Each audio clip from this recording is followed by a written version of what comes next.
Welcome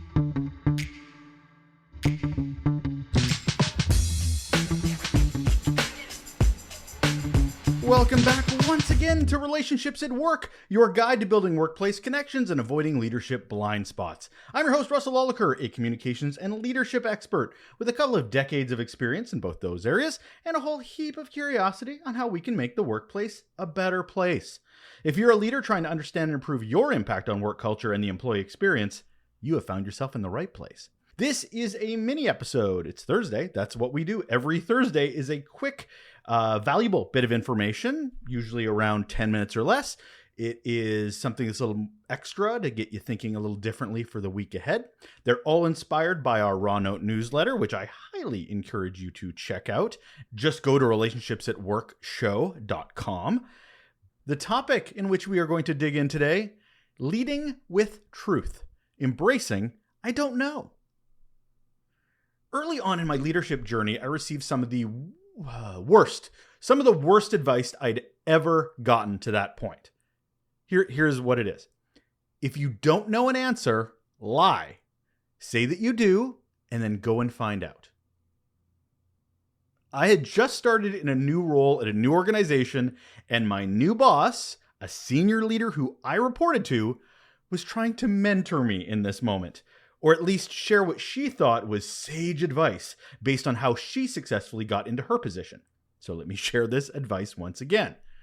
When you're in a room with other leaders, you don't want them to think you don't know something. It looks bad. The best thing you can do is lie, and then find out what you need to know after the meeting. WTF. Sorry, I was new. So of course I smiled and I nodded. I thought, well, if that's how they do it here, I probably should as well. Looking back on this, I'm also curious about how many other leaders are led down a bad path because they're modeling bad leaders and they're brand new, so they don't know any different. It's one of the big reasons I started this podcast, is to try to stop perpetuating bad leadership. Our goal as leaders is to build trust and connection. And that only happens through vulnerability and transparency. If our organization doesn't work that way, that says a lot more about the organizational culture and its leadership than it does about one exchange like this. This is just an example of probably bigger cracks. So let's lay out a path that probably seems obvious, but really is still worth doing. I'm sure some people will think this seems like something we should inherently know and act like, but that's not always the case.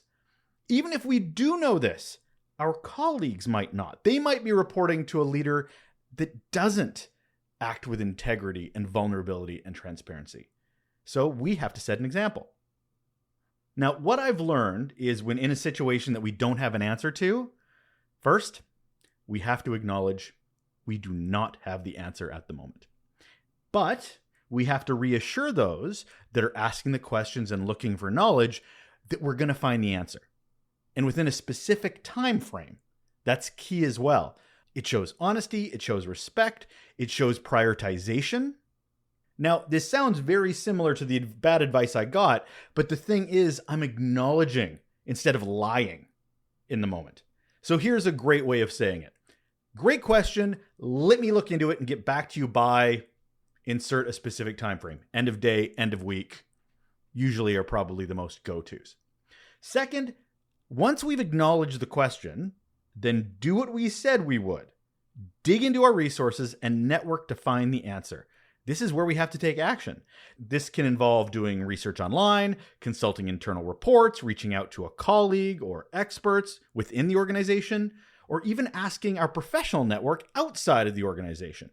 The key is to do what we said we would, quickly, in finding the information we need and to consider who might be able to provide insights or data that we don't have. Next, we have to provide a progress report. Obviously, we need to provide the information by the time we initially indicated. That's by far the best option.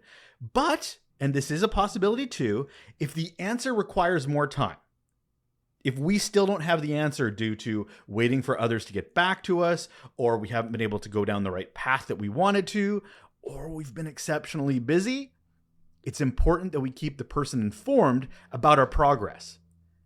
if we can, maybe share a bit of what we've learned so far and the paths we've taken to get to the information. It's always nice to name drop here if you think it'll help. We need to communicate. That's what leaders do. We communicate that we're actively working on this so they know we're treating it with priority, that we're treating it with importance. So say something like this: I'm still looking into your question about the topic. I've reached out to a few experts, including ... Here's a name drop opportunity, and I'm waiting for a response. I'll keep you updated as I learn more. So basically, if people ask you for something you don't have an answer to, be honest, be vulnerable, be transparent, but also be action-oriented, and then communicate until you get them what they need. If we don't know the answer to a question, we just can't lie. The ramifications to our reputation, if we're found out, is not something we can easily fix. What kind of impression do we leave with others if they know us as the lying person? Following these steps, it not only demonstrates our commitment to providing accurate and helpful information, but also our ability to handle situations with leadership, respect, and resourcefulness. Most importantly, it builds trust and respect in the workplace between you and your colleagues and your boss. And it models the behavior that we all want in a healthy organization, in a healthy culture. I would hope as a leader, this is how you would want your team to react as well. So I can't believe I have to say this. Don't lie. Instead, be honest, be helpful, and be someone people can trust. Because that's leadership. That's it. That's another mini episode of Relationships at Work, your guide to building workplace connections and avoiding leadership blind spots. My name is Russell Oliker. Thank you so much for being here and just sort of dipping into something that we might think is obvious, but it might not be obvious for everyone. Or people may not feel empowered to do this because they're not in a work environment that allows for it. It doesn't mean we shouldn't still know the best way forward, even if we're not necessarily in a culture that allows it, promotes it. You know what I'm saying? I know you know what I'm saying. I really appreciate your time, and thank you so much for spending a bit of it with me. Take care.